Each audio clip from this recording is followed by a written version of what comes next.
যে একটি কারণে এই সরকার অবৈধ হিসেবে ঘোষিত হতে পারে, সেটি হচ্ছে ব্রিগেডিয়ার জেনারেল অবসরপ্রাপ্ত সাখাওয়াত মহোদয়ের কারণে।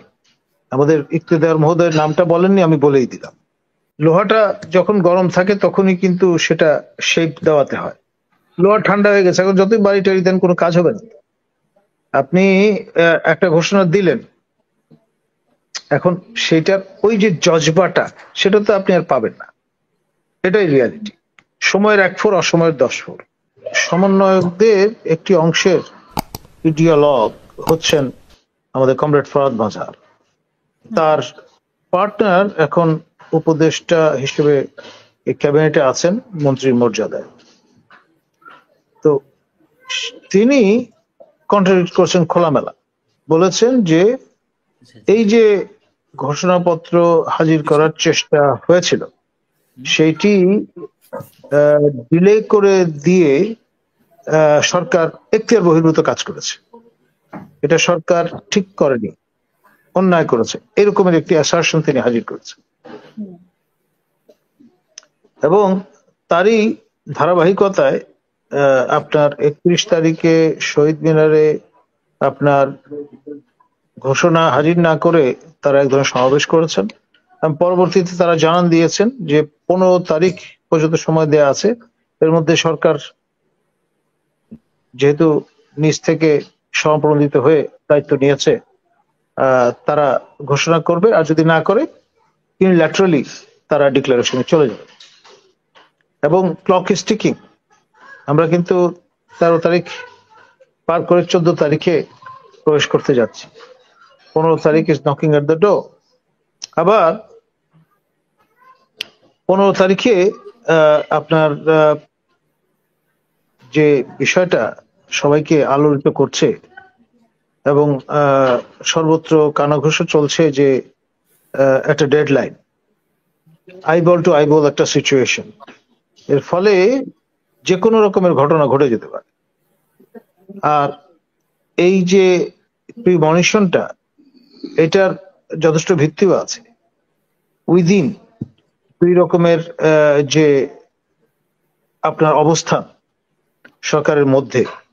কারণ 3 জন সমন্বয়ক তারা কিন্তু মন্ত্রীর মর্যাদায় উপদেষ্টা হিসেবেও দায়িত্ব পালন করছেন। একজন তো সুপার উপদেষ্টা বলা যেতে পারে, কারণ তিনি নির্দিষ্ট কোনো দপ্তরের নন, সকল দপ্তরে।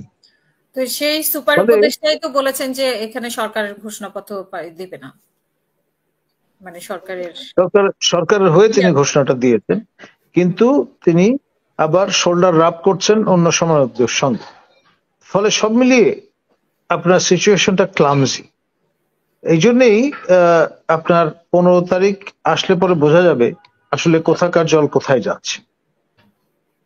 আর এর পাশাপাশি যে ডিজুরো বেসিসটা, যেটা নিয়ে আমাদের শ্রদ্ধেয় ইকতেদার আহমেদ মহোদয় লম্বা বয়ান প্রদান করেছেন, আমি তার সঙ্গে পরিপূর্ণভাবে একমত।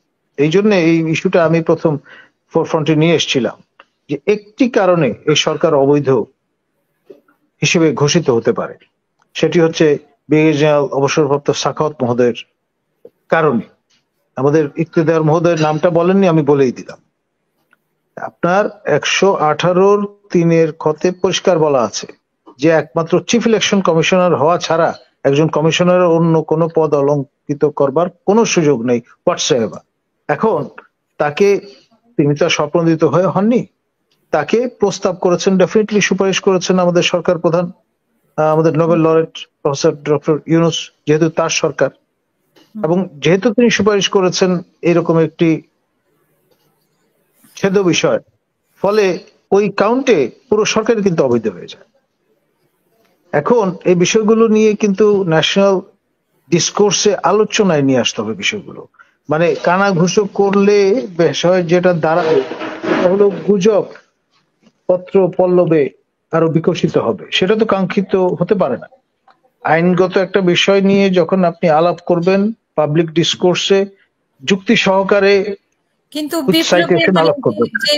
যে পরিবেশে সরকার হয়েছে বা যে পরিস্থিতিতে হয়েছে সেই পরিস্থিতি তো পুরোপুরি সংবিধান মেনে হয়নি। সেই যুক্তিতে তো বিষয় যেটা আমি উদাহরণ টানবো বুর্কিনা ফাসোর একজন সেনাবাহিনীর সার্জেন্ট, থমাস সানকারা, তিনি ঘোষণা দিলেন যে সরকারের শাসনভার তিনি গ্রহণ করছেন, করে তিনি বললেন যে এখানে এত ম্যাস, সুতরাং এই নাম আমি রাখবই না।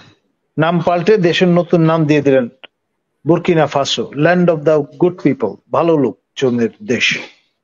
এবং থমাস সানকারা কিন্তু ক্ষমতায় নেই, অনেক আগে বিদায় নিয়েছেন, তার দেয়া নাম কিন্তু এখনো বুর্কিনা ফাসোতে আছে, কারণ সেটা বৈপ্লবিক একটা কায়দায় তিনি করেছিলেন।